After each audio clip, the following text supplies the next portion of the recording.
Good morning all. So far we have discussed about the components of a computer in a very short manner. We will discuss in detail about the four components in this module and in the coming modules. And we have to cover one more topic under this components of computers, or you can say the computer organization, that is about bus.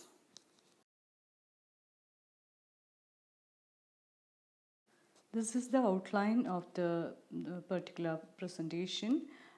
We will discuss about bus, especially system bus, and the system bus is divided into three, that are data bus, address bus, and control bus. We will discuss in detail.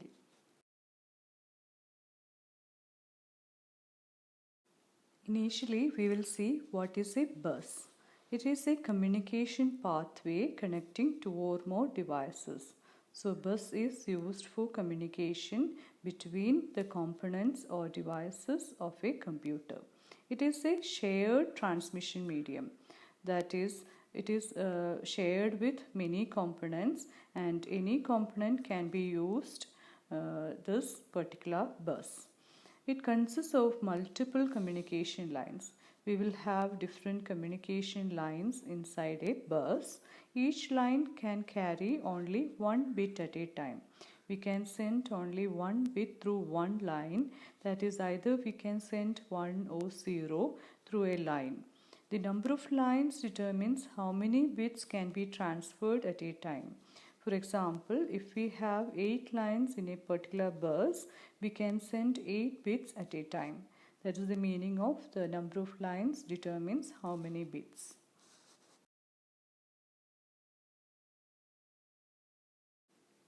Buses can be internal to the CPU and it can be external to the CPU.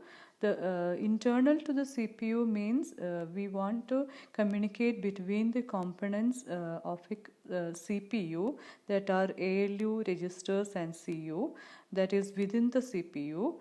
That bus we can call it as internal bus. Or if we want to communicate the major components, that are CPU, memory, and I/O devices, we can use the external bus. That external bus is usually referred as system bus. So, what is a system bus? A bus that connects major components of a computer, CPU, memory, and I/O, is called system bus. A system bus consists of 50 to 100 separate lines. These are the typical line length of a system bus. The number of lines is referred to as the width of the bus. That is, if we have 100 lines in a system bus, we can say the width of the bus is 100. Or if we have only 70 lines in a system bus, we can say the width of the bus is 70, like that.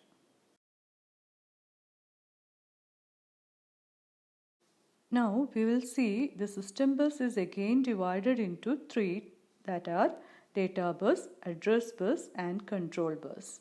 You can see in figure the system bus is divided into three different categories which consists of separate lines for transferring data, for transferring address, and to transfer control signals. So you just see this figure. We will discuss each and every one in detail.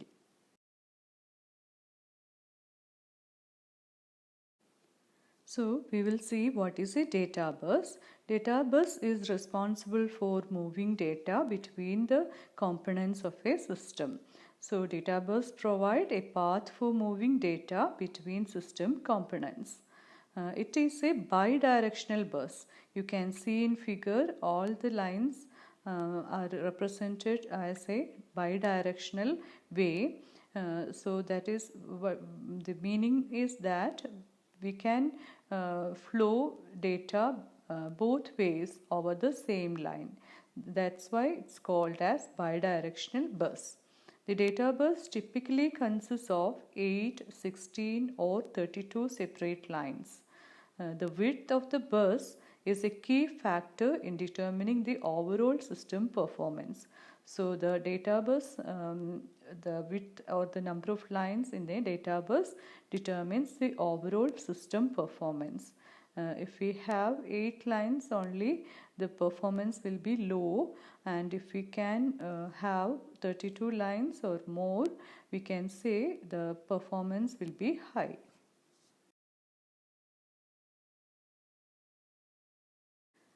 Next one is the address bus. Address bus carries memory addresses from the processor to other components such as memory and input-output devices. So address bus carries the address, that is the location in a memory, or it can be used to represent a particular input-output device. So the address will be passed through this address lines. These are used to represent the source or destination of the data on the database. Meaning is that if we want to send something into the data bus from an input device, it should be know where it should be stored. The location of memory should be specified. That location will be specified by the CPU. Or if we want to read something from a memory, that memory address also should be passed through the address lines. And if we want to read or write something from an input-output device, the address of that particular device will be passed through the address bus. So it is a type of unidirectional bus. You can see in figure it is flowing from CPU, and it will be towards memory and input-output device. So it is a unidirectional one. Address is placed on address bus by CPU, and the devices like memory and I/O will check whether it is intended to particular component, and it will respond accordingly. For example, if the CPU wishes to read a word of any length, that can be 8-bit or 16-bit or 32 bits length of data from memory, it puts the address of the desired word on the address bus. So if we want to read something from memory, the CPU will put the address of the desired word on the address bus. The width of the address bus determines the maximum possible memory capacity of the system. So the width or the number of lines in an address bus is related with the capacity of the system. That is how much memory we can use for storing the data and instructions. It will determine by the width of the address bus. For example, 32-bit address lines allow 2 raised to 32, that is equal to 4 GB of memory. So if the system is having 4 GB of memory, we will have 32-bit address lines in that particular system bus.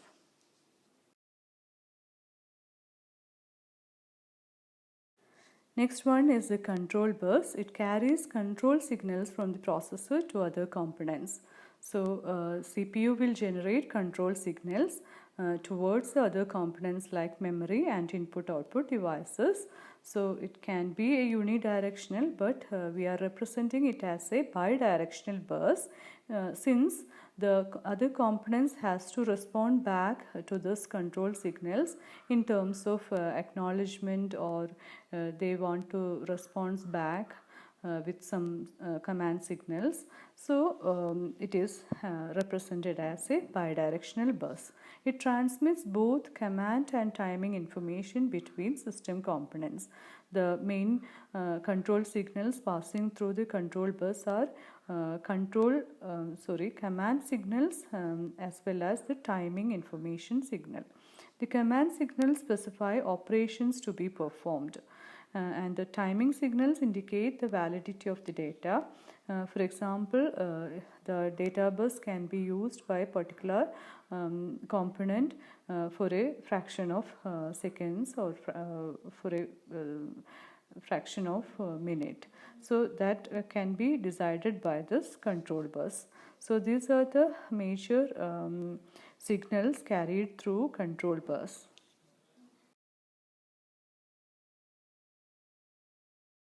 Let's see some examples of control signals. If we want to write something into the memory, the control bus will send a control signal like memory write. And if we want to write something, the control bus will have a signal like memory read. Like that, IO write and IO read. And if we want to acknowledge something back to the CPU, the ACK signal will be sent through the control bus. Or if we have a clock signal that indicates the timing information from the CPU to the other components, and if the component wish to acquire the access to data bus, it should request the bus through bus request, and if the bus is available, the CPU will generate bus grant signal through this control bus. Or if we want to interrupt particular operation, we can send interrupt request. These are some examples of control signals. Usually these signals are generated from the control unit inside a CPU. That is the CPU is responsible for controlling every component's operations and the use of bus through this particular control signals.